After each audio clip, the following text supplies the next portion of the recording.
bienvenidos, ¿cómo les va? Este es un nuevo programa de todo lo que pasó en la semana en DTV, el periodismo en el Congreso. Y empezamos repasando lo que sucedió en la Comisión Conjunta de Comunicaciones e Informática y Educación con este plenario que venía trabajando y que finalmente pudo darle dictamen a este proyecto para crear un plan nacional de conectividad con prioridad educativa. Estamos hablando del proyecto, de la importancia de esto de garantizar el acceso y la navegación gratuita por Internet para las plataformas educativas, de esta cuestión de que va a tener que ser anualmente el Ministerio de Educación junto al Consejo Federal de Educación y, por supuesto, la Autoridad de Aplicación de la Ley, quienes definan anualmente estos listados de sitios educativos. También se incluye esta idea de la excepcionalidad, que es algo así como decir que en momentos como los actuales, donde no se puede garantizar una escolaridad presencial total, se establezcan programas específicos en cuanto a lo que son los recursos tecnológicos, pero también en cuanto a lo que es la capacidad de conectividad, y que esos programas estén dirigidos a docentes, estén dirigidos a alumnos, porque en definitiva lo que se busca es generar condiciones de igualdad educativa. Y por último, para destacar, hay una modificación, o mejor dicho, un agregado a la Ley Argentina Digital para establecer las prioridades de los fondos que utiliza el ENACOM, esto que mencionaban ustedes, el Fondo Fiduciario de Servicio Universal, para asegurar que se utilicen para garantizar la buena conectividad de las instituciones educativas. Y se habla de priorizar, ciertamente porque el ENACOM es un ente autárquico.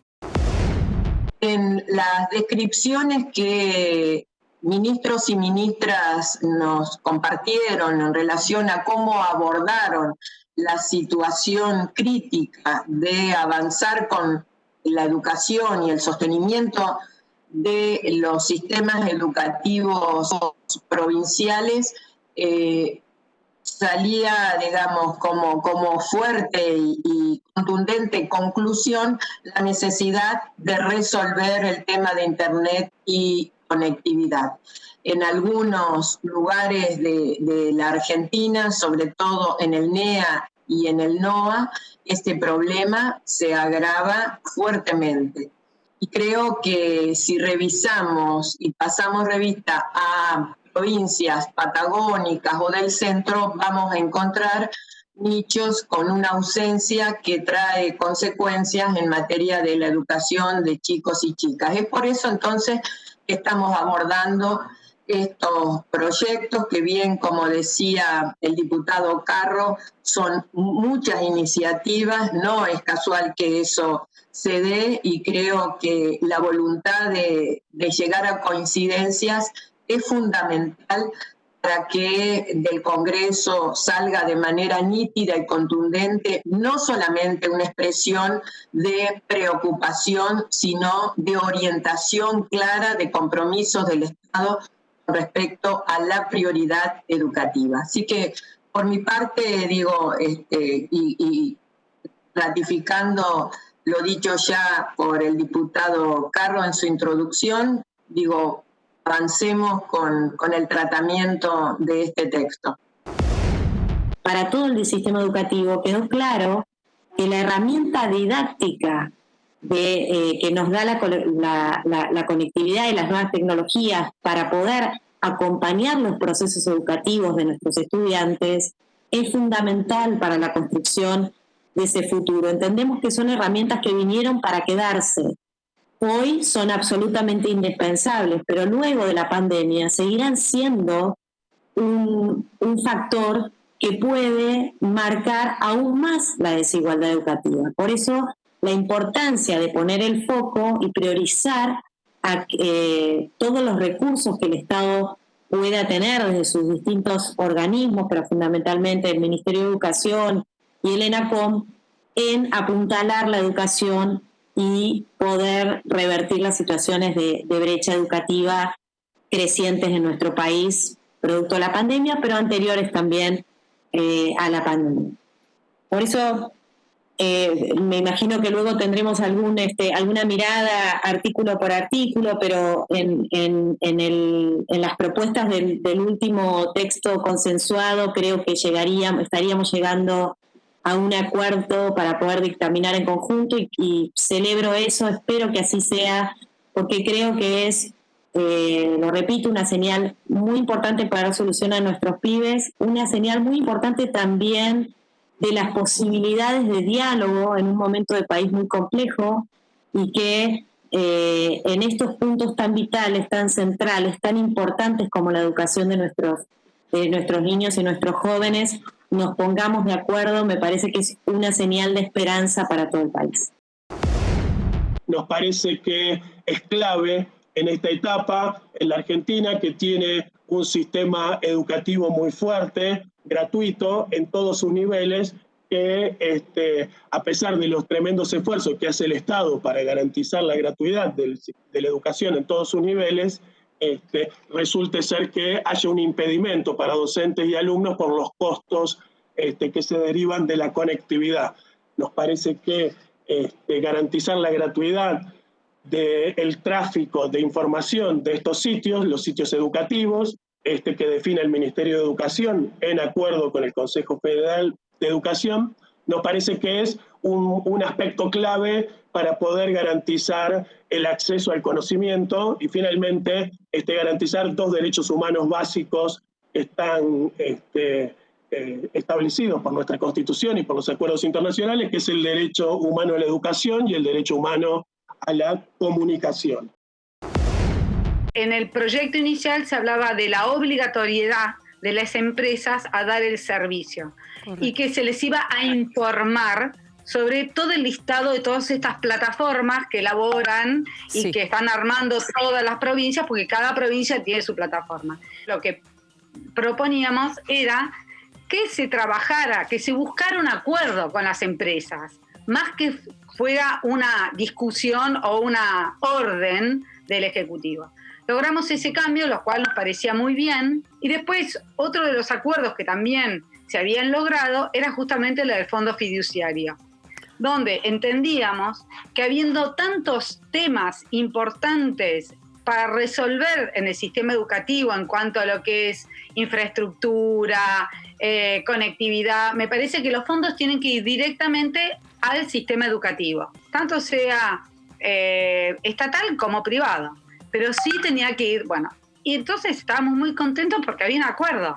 Y ya hacia el final nos dicen que en realidad tenemos que pasar un cuarto intermedio. Nos quedamos con un sabor como muy amargo. Fuimos a la otra comisión, a la Comisión de Educación, donde también teníamos un dictamen consensuado de un proyecto que también venimos trabajando hace muchísimo tiempo, donde en realidad los objetivos son garantizar las trayectorias educativas obligatorias, ¿sí? Y por otro lado, trabajar sobre todos los temas que inciden, ¿sí?, en la terminalidad de los ciclos de los niveles educativos. Entonces, también veíamos que teníamos el consenso, teníamos el dictamen hecho, está acá, el dictamen hecho, y cuando estamos llegando también al final, no, empezamos la sesión y a los 10 minutos nos dicen que vamos a pasar un cuarto intermedio. Todo lo que venga ahora, bienvenido, es parte de un proceso que es largo. El sistema educativo tiene que dar alguna respuesta. Al comienzo de la pandemia, el Ministerio de Educación dijo, por ahora no va a haber calificación numérica, digamos, ¿no? ¿Por qué? Porque la evaluación es un proceso mucho más amplio que implica trabajar no solamente los contenidos adquiridos, sino también las situaciones de aprendizaje que se han dado. Y acá nos hemos encontrado con un problema serio en la pandemia, que fue que muchos chicos y chicas no pudieron sostener el vínculo pedagógico.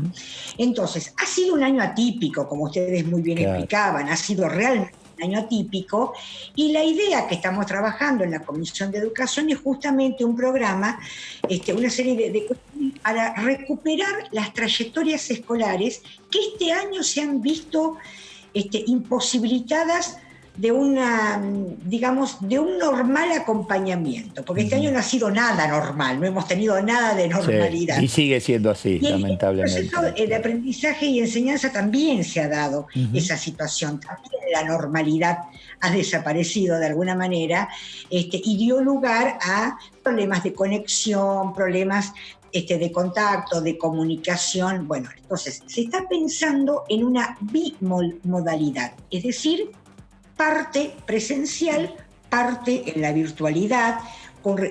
La provincia de La Pampa, por ejemplo, está haciendo eso, una bimodalidad donde se distribuye el tiempo. Hay reducción horaria, entonces un grupo va un tiempo a la escuela, el otro grupo queda en su hogar y así sucesivamente. La preocupación nuestra en ese sentido es que, ojo, que no se duplique o triplique el trabajo docente que implica atender en distintas modalidades a todo el grupo.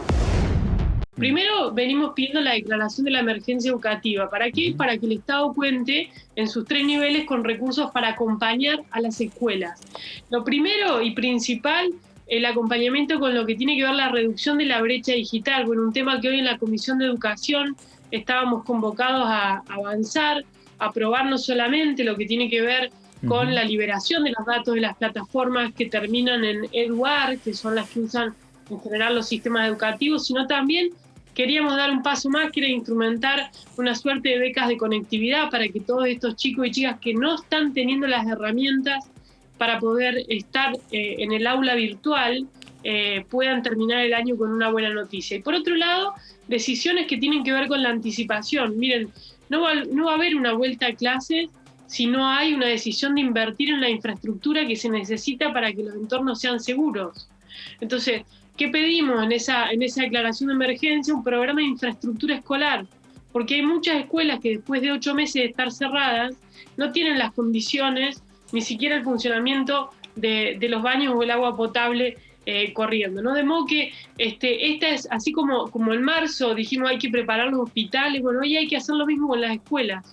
Hay que entender que esta no es una mochila que tiene que cargar solo en las espaldas de las provincias, sino que tiene que ser un trabajo conjunto de la nación, las provincias y los municipios, y que tiene que involucrar, además de educación, a los ministerios de desarrollo social, a los ministerios de infraestructura, es decir, involucrar a los actores que van a tener que poner a la escuela en el centro de la escena si realmente queremos revertir la catástrofe generacional que creemos que se está viviendo en nuestro sistema educativo. Respecto a la infraestructura que pone el Estado, eso ya está resuelto, se están haciendo todos los esfuerzos de generar la infraestructura de base que permite la conectividad y la interconectividad en lugares de nuestro país que aún no la tienen. Respecto del tráfico de información, resulta evidente que ahí hay una disputa entre quienes consideramos a la comunicación como un derecho humano y quienes lo consideran un negocio a como dé lugar. Y respecto del contenido, prima el principio de neutralidad, en el sentido de que nadie va a poner en discusión el contenido, o sea, se puede circular todo contenido que esté habilitado por las leyes argentinas. Ahora, lo que cuesta recortar, lógicamente, es cuál es el contenido propio de las plataformas educativas o cuáles van a ser consideradas plataformas educativas, pero en principio van a ser las plataformas del Ministerio de Educación de la Nación. Eso no hay dudas y no hay discusión. La verdad que hay un acuerdo generalizado y de hecho uno de los proyectos provenía de la oposición, pero hubo un diálogo de último momento. En realidad se viene dialogando, pero hubo un pedido de la ENACOM de poder revisar a fondo el articulado y nosotros entendimos que como la ENACOM va a ser autoridad de aplicación, resulta sensato que el ENACOM nos haga propuestas de último momento, porque el consenso se alcanzó hace 48 horas. Entonces ENACOM no tenía la última redacción. Entonces nos pidieron este tiempo y me parece que es una cortesía que podemos tener, ¿no es cierto?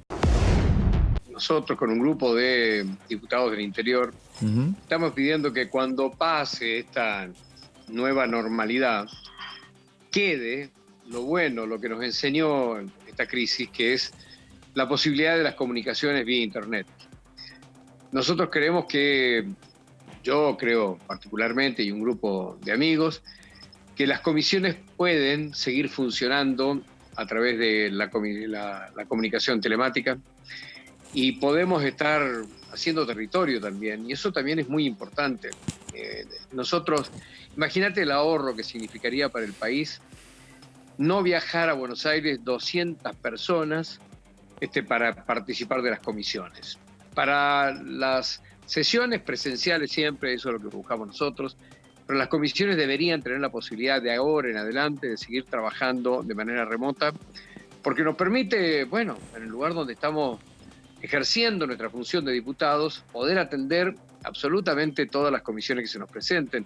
No sé si ustedes estarán enterados, pero en los años normales las comisiones están muy escasas de diputados, salvo por casos especiales, mientras que ahora las comisiones están prácticamente con una asistencia perfecta. No sé si han visto lo que está pasando, pero me parece a mí algo extraordinario.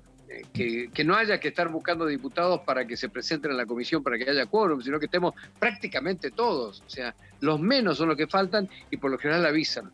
Así que creo que esta historia de Internet y la comunicación telemática, por lo menos para las comisiones, debería quedarse.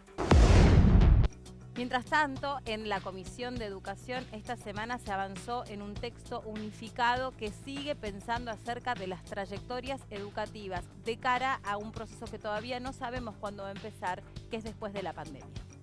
En el tema de la conectividad, ¿qué es lo que dice el proyecto? Que se va a establecer, se establece un servicio gratuito de conexión para todo el sistema educativo nacional, para todos los niveles, para todas las modalidades y también para las escuelas estatales, privadas, municipales. O sea, es toda una innovación y que tenemos que ir trabajando minuciosamente. ¿Por qué? Porque es corto el tiempo que tenemos y de acuerdo a lo que uno está mirando, lo que pasa en Europa, el COVID va a continuar.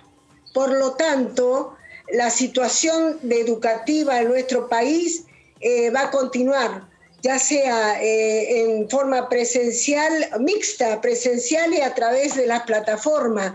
Entonces se ha ido trabajando para brindar un buen servicio, pero para brindar un buen servicio tenés que tener presupuesto, tenés que trabajar con el ente encargado, tenés que trabajar en coordinación con las provincias, con todo lo que las provincias han hecho y todo lo que necesitamos realizar.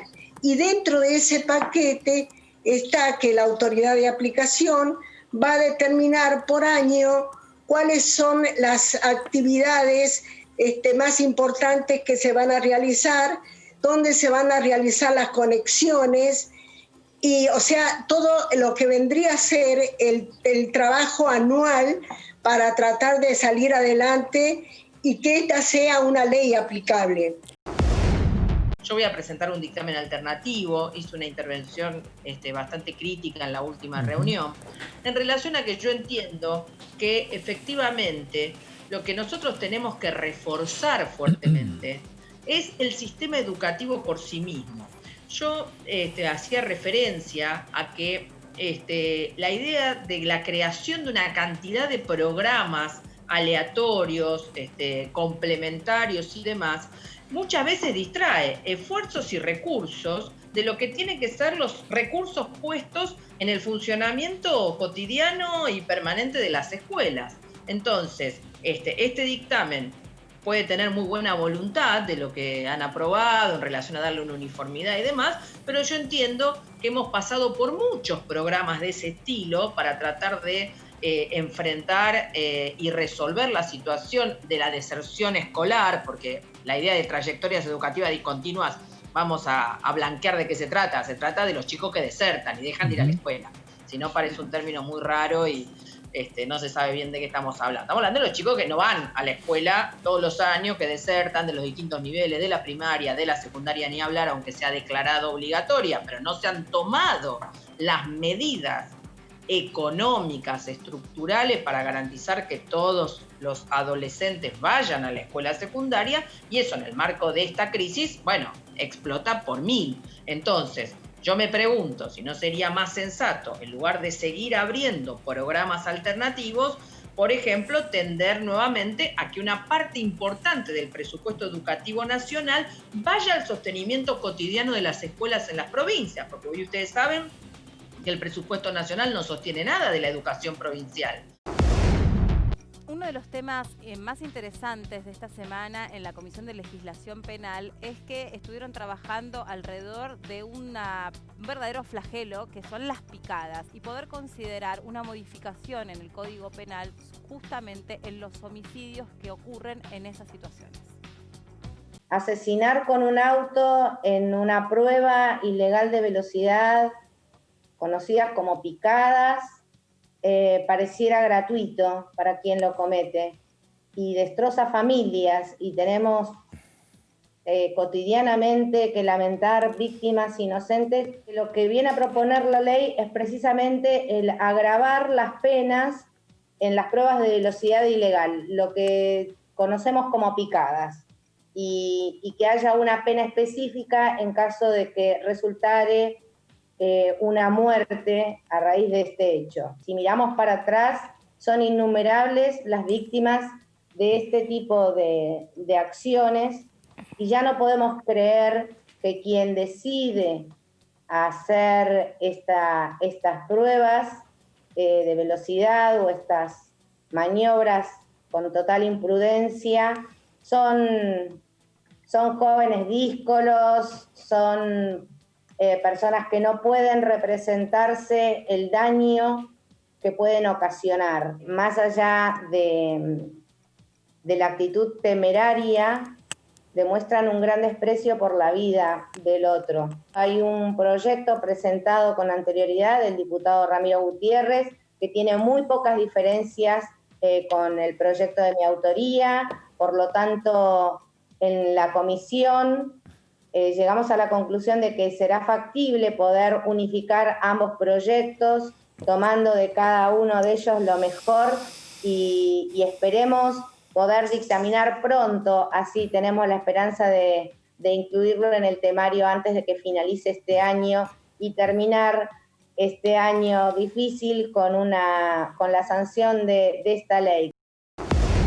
Empezamos con el tratamiento de un proyecto que presentó el diputado Ramiro Gutiérrez, pero también estaba la diputada María Luján Rey, que tenía un proyecto similar para que quien corre picadas y mata en ocasión de correr una picada tenga la misma pena que el homicidio, teniendo en cuenta que quien corre una picada sabe cuáles pueden ser las consecuencias de esa picada o el resultado, que es matar a una persona. Por eso creemos importante. Pero más allá de esto puntual de los proyectos, también estamos trabajando con Vivian Perrone, la mamá de Kevin, para llevar adelante unas jornadas de seguridad vial o para tratar y abordar de manera integral distintos proyectos que tienen que ver con el aumento de penas, pero también creo que es importante la mirada integral para trabajar sobre la cultura vial, ¿no? Tenemos que trabajar en hacernos cargo, en hacernos responsables, en saber que quien conduce un auto es un objeto peligroso y que tenemos que ser muy estrictos, muy responsables. Creo que el Estado tiene que invertir en eso,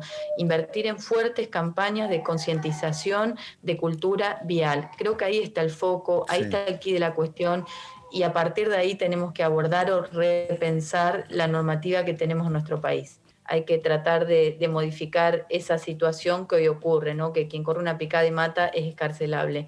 En ese sentido, eso es un punto, creo que vamos a estar todos de acuerdo en la comisión.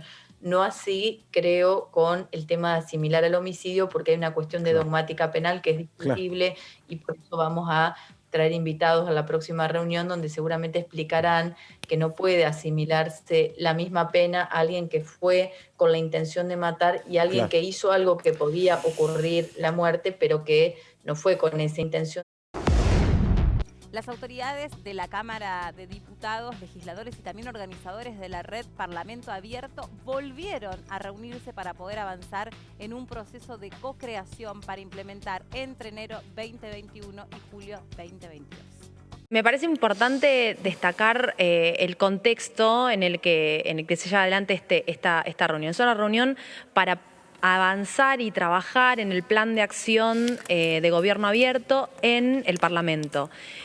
Obviamente, cuando hablamos de gobierno abierto, hablamos de transparencia, pero también y fundamentalmente hablamos de participación ciudadana en la co-creación de las políticas públicas. Correcto. Eso es lo trascendente en este contexto tan complejo que estamos atravesando, digo, en este momento de excepcionalidad que estamos viviendo, que tiene que ver con esta pandemia y obviamente la emergencia sanitaria, pero entender que se puede avanzar en co-creación de plan de acción o de planes de acción y de compromisos por parte de todos los y las integrantes de esta Cámara para poder trabajar en el marco de un gobierno abierto en esto que sería la construcción de la nueva normalidad, me parece absolutamente importante. En la reunión que recién asistimos, que estuvo también la diputada Martínez, como ustedes bien mencionaban, participaron también la diputada Claudia Bernaza, el diputado Germán Martínez, la diputada Flavia Morales, que son miembros de la Comisión de Modernización, que circunstancialmente me toca presidir, pero es donde el ámbito en el que se discuten fundamentalmente estas cuestiones, y con el aporte fundamental y trascendente de todas las organizaciones de la sociedad civil que vienen hace muchos años trabajando y militando esta temática y que encuentran la definición política de esta presidencia y de los bloques, obviamente, en particular también el bloque que yo represento, que es el bloque del Frente de Todos, en poder trabajar y avanzar en esta temática. Lo que estamos trabajando en la Cámara de Diputados es el primer plan de acción de Congreso Abierto de la Cámara de Diputados. ¿Esto qué es? Es un diseño de una metodología que lleva adelante una organización internacional que se llama OGP, por sus siglas en inglés significa Open Government Partnership. Son 74 países que están adheridos y que en conjunto con la sociedad civil promueven compromisos para que los gobiernos de estos países lleven adelante políticas públicas que estén relacionadas con los 3 pilares que tiene el gobierno abierto: la transparencia, la rendición de cuentas y la participación ciudadana. Esta es una iniciativa que nace hace muchos años, aproximadamente entre el 2008 y 2010, con el presidente Barack Obama, que él empieza a promover en su gobierno, apenas llega a su gobierno, de que toda la información tenía que estar abierta y publicada. La Argentina es miembro de esta organización desde el año 2012 y desde el año pasado conformó la presidencia, llegó a ser presidencia de esta organización OGP. Por su parte, el Congreso Nacional recién comienza a participar en el año 2017. ¿Cómo termina la historia? La Cámara de Diputados entró dentro de un marco de estandarización de normas que están relacionadas con la transparencia, con la rendición de cuentas y la participación ciudadana, y hoy todos pueden tener acceso a la información que tiene el Congreso a través del portal de leyes abiertas, a través del portal de datos abiertos, a través de la pestaña de transparencia que tiene la Cámara de Diputados, donde después se puede conocer cuánto cobra un diputado, cuántos empleados hay, cuáles son las obras en las que invierte la Cámara de Diputados, cómo ejecuta su presupuesto, cuáles son los viajes que realizan los diputados y las diputadas.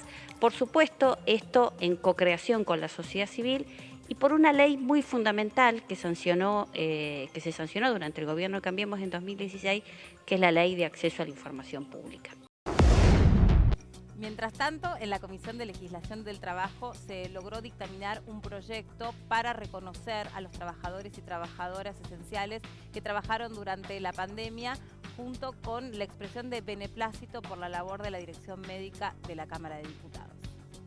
Yo tengo un proyecto, y no porque sea mi autoría, sino que lo acompañaría si fuese de cualquier otro diputado, que aliente la transición del mundo de la educación al trabajo. La Argentina tiene un gran déficit de inserción de aquellos que están saliendo del colegio secundario y que tienen que salir al mundo del trabajo, a través de las prácticas profesionalizantes que puedan tener un contacto con el mundo laboral, porque muchas veces les exigen la locura a veces de empleadores que les exigen experiencia. ¿Qué experiencia va a tener un chico que salió del secundario? Ahora, el Estado tiene que dar las condiciones para que puedan tener una mínima experiencia en una práctica profesionalizante.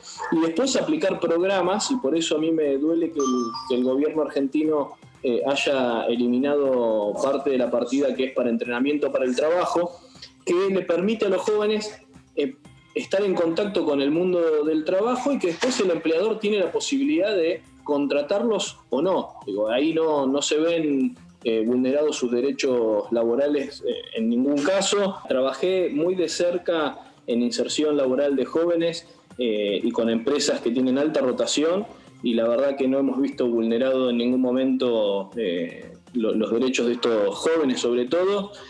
Siempre nosotros, y a mí me gusta cuando hablo con jóvenes decirle, ustedes tienen derechos y tienen obligaciones como trabajadores, y a los empleadores también que entiendan de que tienen derechos y obligaciones. Cuando el mundo del trabajo se junta y funciona en esa lógica que es un círculo virtuoso, las cosas funcionan, y por eso te digo, la verdad, en la aplicación de los programas de empleo del Estado argentino se evita bastante de que haya lo que se llama en el mundo laboral el perreo. Vamos a estar trabajando con varios proyectos del Frente de Todos y también de la oposición vinculados al reconocimiento de los trabajadores esenciales en tiempos de pandemia. Ustedes también son parte de esos trabajadores esenciales en la Cámara de Diputados de la Nación y también en el servicio médico de la Cámara de Diputados, y también a los trabajadores rurales considerados esenciales. Hay un proyecto de Cecilia Moró, otro proyecto de la diputada Najul, un proyecto de la diputada Vanessa Siley, que acompañamos todos los integrantes de la Comisión de Legislación para el Trabajo, al igual que los de la diputada Moró, y creo que como hay coincidencias plenas, el diputado Anzaloni se expresó sobre los trabajadores rurales, vamos a tener dictamen en cada uno de estos proyectos. Después hay un pedido de informes a las autoridades del Ejecutivo por el programa Más y Mejor Trabajo destinado a jóvenes durante la pandemia. Hay un pedido de que se haga una réplica en algún sitio de memoria del Ministerio de Justicia y Derechos Humanos vinculado a los fusilamientos de trabajadores rurales en la Patagonia entre el 20 y el 21, en las huelgas. Y finalmente hay dos pedidos, uno de reconocimiento del Día de Erradicación del Trabajo Infantil, que es el 12 de junio. Aquí también hay un pedido, hay un proyecto que no está en agenda, pero que pertenece a los trabajadores tariferos de Misiones para crear una trazabilidad sobre erradicación de trabajo infantil. Hay un proyecto destinado de la diputada Munier que plantea el encuentro que se hace anualmente sobre el tema de erradicación de la violencia de género en el mundo laboral. Hay un reconocimiento a los 50 años de creación de la oficina de OIT en la Argentina, y creo que nada más para esta... No es poca cosa, no es poco. Desde la Unión Cívica Radical, desde el bloque, hemos presentado un proyecto que tiene que ver con trabajar más que nada en aspectos que hacen a la capacitación principalmente para los jóvenes y para los trabajadores formales e informales, para que se vayan preparando para un eventual puesto de trabajo. Y para eso hemos elaborado una serie de propuestas dentro de un proyecto que se complemente con la ley de pasantías, así como también la ley de formación profesional. Y bueno, me parece que es más que interesante, y está el principio de palabra, de compromiso, para que se pueda tratar a la brevedad en la Comisión de Trabajo, que me parece importante. Es decir, para la Argentina que se viene, tratar de discutir proyectos que hacen a la capacitación laboral, a la formación en cuanto a oficios, en cuanto a actividades, me parece que resulta interesante. Bueno, el proyecto se llama Principios Mínimos en Materia de Fauna Urbana, y lo que busca es atacar una problemática que tiene que ver con los animales que se encuentran en situación de calle o se encuentran abandonados, y cuenta con la creación de un registro nacional para saber cuántos centros de atención animal existen en el país, principalmente en lo que hace a la protección, al respeto hacia los animales y otras cuestiones, por ejemplo, que hacen al vínculo que existe entre el ambiente y la fauna urbana, Es decir, aspectos que de alguna otra manera tratar de contrarrestar lo que hoy muchas veces vemos en algunas imágenes, en algunas actitudes que tienen que ver con la violencia, que tienen que ver con la matanza de nuestros animales. Me parece que una herramienta que pueda servir para ayudar a esta problemática tiene que ver con la educación. Una de las comisiones que viene trabajando muchísimo es, sin lugar a dudas en este contexto, la de Salud y Acción Social, que pudo dar un dictamen unificado entre varios proyectos que establecen un protocolo para acompañar en el final de la vida a los pacientes con COVID-19. Tiene que ver con la voluntad del último adiós. La ley, la 26.130, hoy está obsoleta por dos consideraciones importantes que tienen que ver con el artículo 2 y el artículo 3. El artículo 2, lo que nosotros manifestamos o incluimos, tiene que ver con la articulación en el Código Civil y Comercial de la Nación y poder determinar que toda mujer que quiera acceder a una práctica de contracepción quirúrgica tiene que ser mayor de edad. Y eso significa también que solamente se necesita el consentimiento informado de la persona que va a acceder a esa práctica, que es lo que sucedía con la ley que ha sido sancionada en el año 2006. Lo que manifestaba es que otras personas podían decidir por las personas con discapacidad, por las mujeres con discapacidad. Es decir, nos encontrábamos con situaciones y con hechos lamentables respecto a la posibilidad de maternar, y eso repercutía claramente en un deseo legítimo por parte de las mujeres de poder formar una familia, y eso significa también poder identificar que se está cercenando un derecho, que ese derecho es legítimo de las personas con discapacidad, porque también lo refiere la Convención de los Derechos de las Personas con Discapacidad, que en nuestro país se ha aprobado en el año 2008 y hoy tiene rango constitucional en el año 2014, con lo cual creemos que esta modificación es sustancial, que es una modificación que de alguna manera viene a reparar históricamente una situación que las mujeres con discapacidad vienen padeciendo históricamente, y sobre todo también incluir, presidente, la visión respecto a la toma de decisiones, la independencia y la autonomía de las personas con discapacidad en el momento de acceder a una consulta médica, y que eso signifique también contar con ajustes razonables, los apoyos necesarios para que esa información pueda llegar a la mujer con discapacidad que viene a realizar esa consulta. Me parece que el texto que se logró es un texto equilibrado, que va a depender de una buena reglamentación para que efectivamente estos derechos sean garantizados, pero además nos saca de ese lugar en el que nos ponía esta norma antigua de pensar a las personas con discapacidad desde los estereotipos de la vulnerabilidad, la dependencia y de la incapacidad para la toma de decisiones. Y la verdad es que no en todos los casos esto sucede.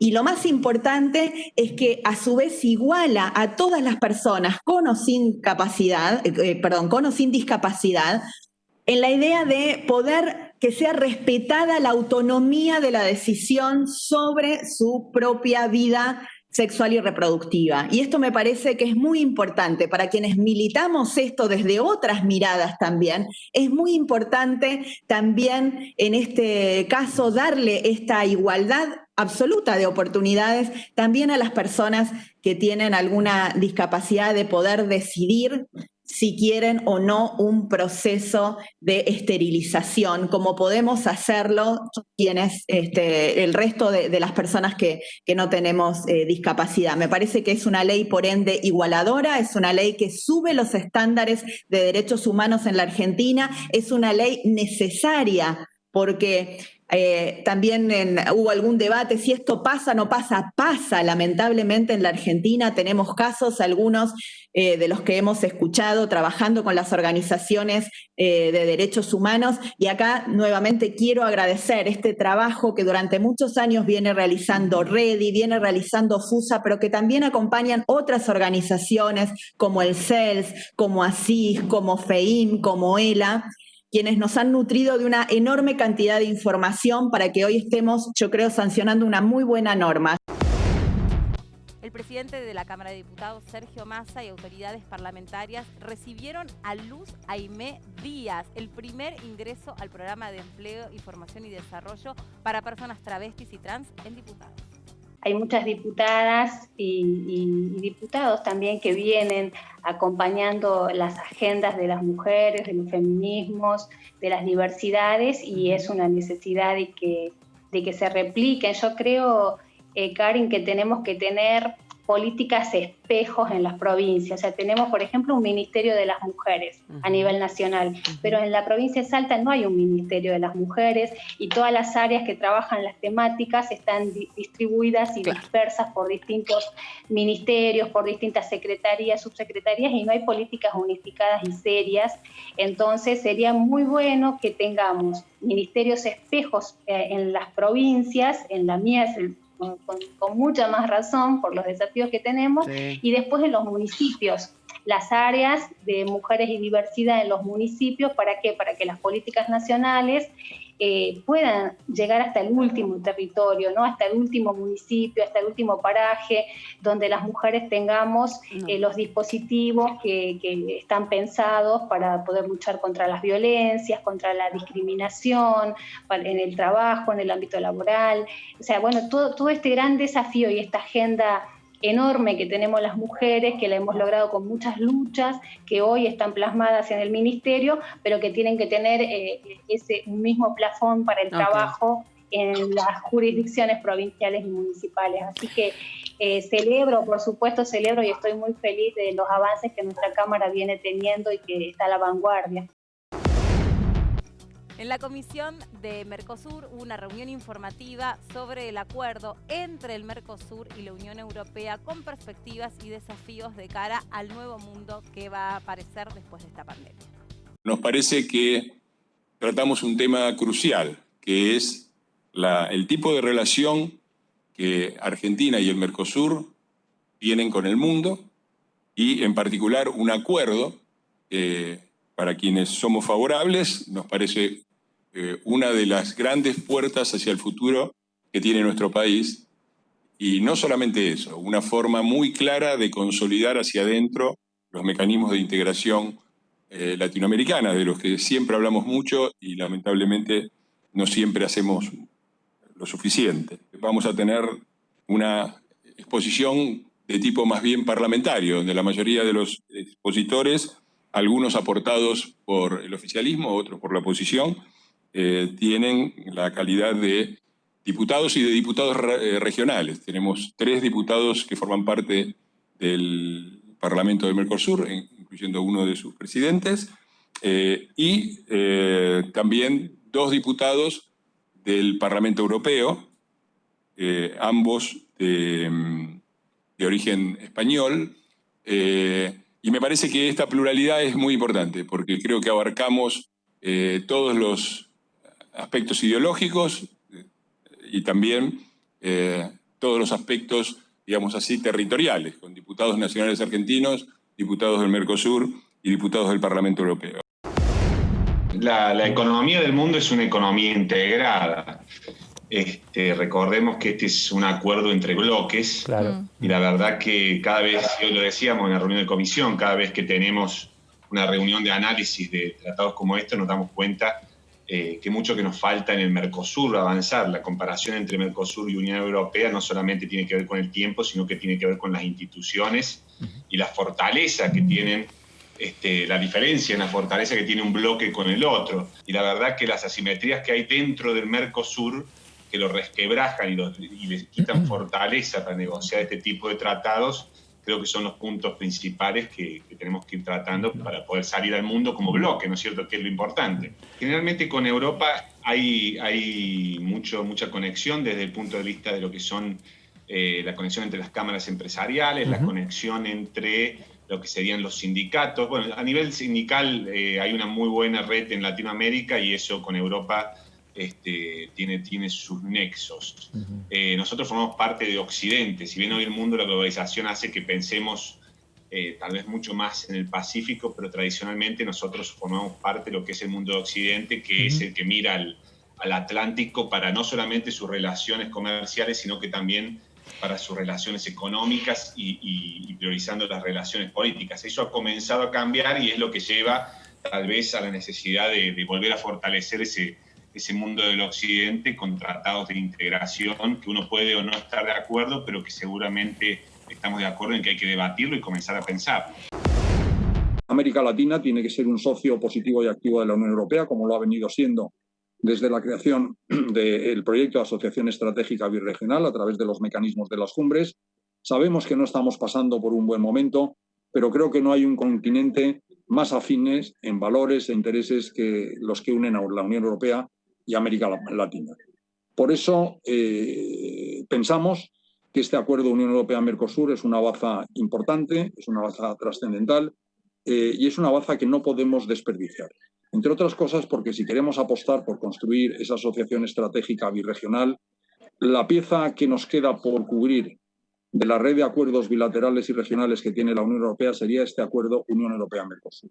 Si pudiésemos culminarlo a pesar de las dificultades existentes, podríamos pensar claramente en cómo sustituir con las adaptaciones necesarias esos acuerdos bilaterales y regionales para dar una dimensión geográfica única a la relación entre la Unión Europea y América Latina. Por lo tanto, es importante reforzar los instrumentos que tenemos, aprovechar esta oportunidad y dar una batalla que se presenta difícil y complicada para tratar de no desperdiciar esta oportunidad que supone este acuerdo histórico Unión Europea-Mercosur. En la Comisión Conjunta de Finanzas y Comercio se pudo dar un dictamen unánime al proyecto que establece la obligatoriedad de acreditación inmediata en las cuentas de comerciante de las operaciones realizadas con tarjetas de débito. Hemos tenido una serie de reuniones con pequeños comercios, con representantes de las tarjetas de crédito, tanto de las tarjetas que son financieras, que son de bancos, digamos, como aquellas que son tarjetas de crédito sin respaldo bancario, que son muchas que están en el interior, que bueno, también plantearon sus reproches, me parece que son atendibles, que claramente no se debe tratar igual a quienes están en diferentes posiciones. También escuchamos a los representantes de las tarjetas de crédito que tienen que son de bancos básicamente, y los distintos planteos que por ahí, como por ejemplo cuando se acredita en el exterior, bueno, hay un montón de planteos que se han brindado, que son atendibles. Me parece que también es atendible lo que tiene que ver con la situación de los consumidores y los usuarios, cuando los porcentajes se encarecen, o de los pequeños comercios cuando se les el 1,5, el 1,8, el 2, o cuando no se les deposita inmediatamente el dinero. Bueno, todo eso se ha planteado en 3 o 4 reuniones que se han realizado, se han escuchado todas las voces, y vamos a ver cómo avanza mañana. Nos comunicaron de esta reunión el día de ayer, antes de ayer, así que bueno, estamos esperando a ver qué sucede con el dictamen. Recordemos que hay una ley, que es la ley que está vigente, la 25065, que habla de las tarjetas de crédito y débito, regula, que es una ley que también la estamos trabajando en distintos proyectos y hay que adecuarla. Y en el artículo 15 habla, aparte de las comisiones, habla del tiempo que tienen que tener la tarjeta como tiempo máximo de acreditación a aquellas entidades de tarjetas de débito, y habla de de 3 días hábiles, dentro de los 3 días hábiles. A partir de ahí es lo que se está vigente hoy. Bueno, nosotros estamos proponiendo, y el debate de la comisión de mañana, que se haga de manera más corta. La propuesta concreta es transferencia inmediata. Entendemos que justo el análisis de la modificación de esta ley, seguramente mañana, si Dios quiere, vamos a tener un dictamen donde termine claramente la protección, sobre todo del comerciante chico, del micro, de la pequeña y la mediana empresa, ¿no? Porque esto es lo más importante. Sobre todo la pequeña y mediana empresa, que tiene un capital de trabajo muy chico y su giro de negocio, cuando vende mucho a través de tarjeta de débito, se afecta a la demora de los días. Pero aparte esto contribuye a algo que es importante en Argentina, contribuye a disminuir la evasión fiscal. En la medida que nosotros generemos herramientas que vayan profundizando la bancarización, la evasión fiscal va a ser mucho más chica y de esta forma vamos a poder incrementar la recaudación y generar una equidad en el sistema tributario que necesita Argentina, disminuyendo la evasión. Esperamos que haya dictamen, esperamos que haya el consenso necesario, porque en definitiva, generar mejores condiciones para el comerciante, yo creo que va a generar mejores posibilidades también para el usuario, que es el destinatario final de todo esto. Las tarjetas de débito, no hay ningún inconveniente como para que se acredite inmediatamente en las cuentas de los comerciantes. Por otra parte, las comisiones que cobran por el uso de las tarjetas y los intereses que se cobran a los propios comerciantes no tienen razón de ser. Cada argentino, cada persona que tenemos la posibilidad de utilizar una tarjeta de crédito, cuando agarramos nuestra tarjeta nos encontramos con una serie de descuentos y que decimos, ¿y esto de qué? Y siempre terminamos pagando, eso nos pasa a todos. Bueno, ahora lo que se pretende es que eso se pueda ir solucionando y bueno, esperamos nosotros desde nuestro espacio que pueda tener despacho y que después pueda tener el acompañamiento necesario cuando llegue al recinto. Mientras tanto, también en la Comisión de Legislación Penal se pudo avanzar sobre el proyecto para poder modificar el Código Penal sobre difusión de contenido de desnudez sexual o erótico y también sobre el encubrimiento de delitos contra la integridad sexual de las personas. Creo que si podemos hacer un esfuerzo, y apelo al criterio que tiene la presidenta de la comisión, que si podemos esforzarnos e inclusive dejar abierta la semana que viene, lunes o martes, elaborar y dejar un proyecto, un dictamen que sea de forma conjunta, porque el tema que estamos debatiendo acá es un tema que nos preocupa a todos. Y la consecuencia de eso, en aprobar algo que no va a resolver la problemática y que al contrario, a quienes tienen que aplicar, porque nosotros no interpretamos la ley, nosotros la estamos sancionando a la ley, son los operadores judiciales, los fiscales, los que en definitiva van a tener que interpretar y aplicar la ley. Y existe hoy, por ejemplo, tiro un solo nombre, la doctora Dupuy, Daniela Dupuy, tiene grandes objeciones respecto de este proyecto y que sería más que interesante escucharla, porque es la que en definitiva aplica la norma. Entonces, apelo al sentido común, apelo a la voluntad y a los esfuerzos que hizo la presidenta y que han venido trabajando asesores y todos los que han colaborado, que nos demos un cuarto intermedio. Trabajemos y modifiquemos esta media sanción, que no porque venga del Senado significa que la tenemos que aprobar. Tiene errores, graves errores. Tiene este proyecto una particularidad, señora Presidente, que ha sido aprobado por unanimidad en el Senado, con la participación de todos los bloques, más allá de algunas observaciones que se pudieran hacer en algunos artículos a la hora del debate. Todos estamos de acuerdo que había que legislar sobre esta figura, que con el avance de la tecnología y los avances que hay, se encontraba esta figura sin estar legislada dentro de lo que es el Código Penal, es decir, no estaba tipificada esta conducta. Ahora bien, refiriéndome más sobre la estructura de la norma penal, que en este caso es modificada, esta ha sido modificada en forma integral en el artículo 155, en el cual establece una pena privativa de la libertad para el caso de la violación de los secretos que antes no tenía, y una actualización de las multas. Y además, no solo para quien hiciere publicar esos secretos, sino también para quien facilitare su publicación indebidamente. En cuanto aquí ya tipifica la conducta de la cual es la difusión de los contenidos de documentos de contenido sexual. ¿Cuál es la conducta que tipifica? Es la difusión. Es la difusión que significa la difundir, en el sentido propio de la palabra, publicar y distribuir.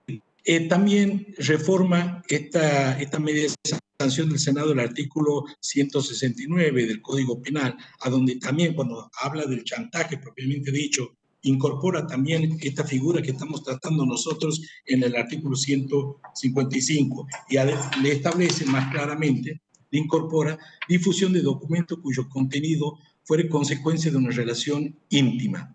Creo evidentemente que esta es una figura que urge que nosotros tengamos que legislar. Es un vacío legal que no lo podemos dejar pasar por alto y bueno, ya habiendo tomado decisión el Senado de la Nación, creo que debemos compartir la aprobación de esta media sanción del Senado. Y aunque parezca mentira, ya se está hablando de las elecciones PASO 2021 y los diputados y las diputadas estuvieron brindando su información y su opinión respecto sobre si deben o no celebrarse el año que viene. Yo creo que en este momento todas las señales que se den en bajar los gastos de la política van a ser bienvenidos porque la gente es lo que espera de la clase política, ¿no? Y han habido pasos donde nosotros también hemos pedido desde proyectos que hemos presentado en conjunto varios diputados de la Unión Cívica Radical, que cuando no hay competencia electoral no tenía ningún sentido hacer las pasos. Y la verdad que en las últimas siempre ha pasado así. Se han llegado a acuerdos en los partidos, han sido grandes encuestas las últimas pasos que hemos tenido, o sea que me parece que esta situación amerita repensar todo y cuidar sobre todo los recursos para que sean destinados todos a reactivar el trabajo, vuelvo a decir, la educación, la salud, que son los temas que le importan a la gente, el día a día de la gente. Esa debe ser la agenda nuestra. Preguntaba, los partidos chicos, los que se verían tal vez más perjudicados por esta situación. Se puede ver los porcentajes para que se puedan presentar. Digo, si hay voluntad política entre todos de poder resolver, eso no creo que sea un impedimento, ¿no? Cuando hay voluntad política y acuerdos, y si todos nos centramos en salir de esta situación que va a ser terrible de crisis, seguro que vamos a llegar a acuerdos en los distintos temas, y ese será uno a tratar, ¿no? Muchísimas gracias por haber estado ahí del otro lado y por repasar todo lo que pasó en la semana acá en DTV, el periodismo en el Congreso. Pero de todas formas sabemos que contamos con vos para que nos sigas en vivo y que te informes sobre todo lo que sucede en la Cámara de Diputados. Nos reencontramos la próxima. Chau.